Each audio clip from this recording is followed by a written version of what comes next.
আমি আমি আমার বন্ধুর সঙ্গে কথা বলতে পারি নাই, আমি আমার ছোট ভাই ডিপার্টমেন্টের জুনিয়রের সাথে কথা বলতে পারি নাই। আমরা মনে করি এর পিছনে কয়েকটি কারণ পেয়েছি। আমরা দেখেছি এই গণতান্ত্রিক ছাত্র সংসদের নেতাকর্মীরা, আমরা যারা প্রার্থী হওয়ার চিন্তা করছি, আমাদের মনের ভিতরে যাদের কষ্ট ছিল, আমরা যারা কাজ করার আকাঙ্ক্ষা নিয়ে বিভিন্ন পদে আমরা দাঁড়ানোর চিন্তা করতেই পারি, এটি প্রত্যেকটা শিক্ষার্থীর নৈতিক দায়িত্ব ছিল।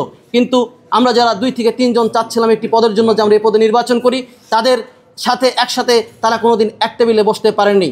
তারা টেবিলে বসে বিভিন্ন ধরনের রাজনৈতিক সংগঠনের সাথে লিয়াজু করে, কে ভিপি হবে, কে জিএস হবে, কে এজিএস হবে, কাকে ভিপি পদ ছেড়ে দেওয়া যায়, কাকে জিএস পদ ছেড়ে দেওয়া যায়, এরকম ধরনের চিন্তাভাবনা তারা করে থাকে। আমি সেই নতুন বাংলাদেশ বিনির্মাণের আকাঙ্ক্ষা থেকে জাহাঙ্গীরনগর বিশ্ববিদ্যালয়ের শিক্ষার্থীদের প্রতি কমিটমেন্ট রেখে বলতে চাই, গণতান্ত্রিক ছাত্র সংসদে শুধু আমি এজিএস পদ পাইনি দেখেই যে অব্যাহতি করেছি সেরকম নয়। আমার সাথে দীর্ঘ 1 বছর যে শোষণ ঘটেছে, বঞ্চনা ঘটেছে, আমাকে 1 বছর শিক্ষা জীবন থেকে বঞ্চিত করা হয়েছে।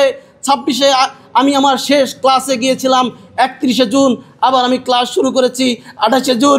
আমি আমার বন্ধুর সঙ্গে কথা বলতে পারি নাই, আমি আমার ছোট ভাই ডিপার্টমেন্টের জুনিয়রের সাথে কথা বলতে পারি নাই।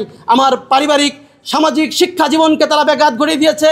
আমার বাবা মায়ের সঙ্গে আমার 10 মাস পরে যে দেখা করতে হয়েছে, আমাকে আমার বন্ধু সার্কেল জুনিয়র থেকে আলাদা করে অবস্থান করতে হয়েছে এই কতিপয় মুখোশধারী যারা আগামী দিনের জাহাঙ্গীরনগরের নেতৃত্ব দিতে চায়।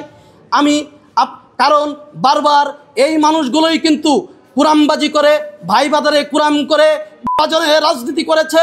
প্রত্যেকটি শিক্ষার্থীদের যে সম্ভাবনা রয়েছে সেটিকে নস্যাৎ করেছে। যারা সংগঠনের ভিতরে সম্ভাবনাময় নেতৃত্ব রয়েছে তাদেরকে মাইনাস করা হয়েছে, তাদেরকে অপবাদ দেওয়া হয়েছে, তাদের বিরুদ্ধে বিভিন্ন ধরনের প্রোপাগান্ডা করা হয়েছে।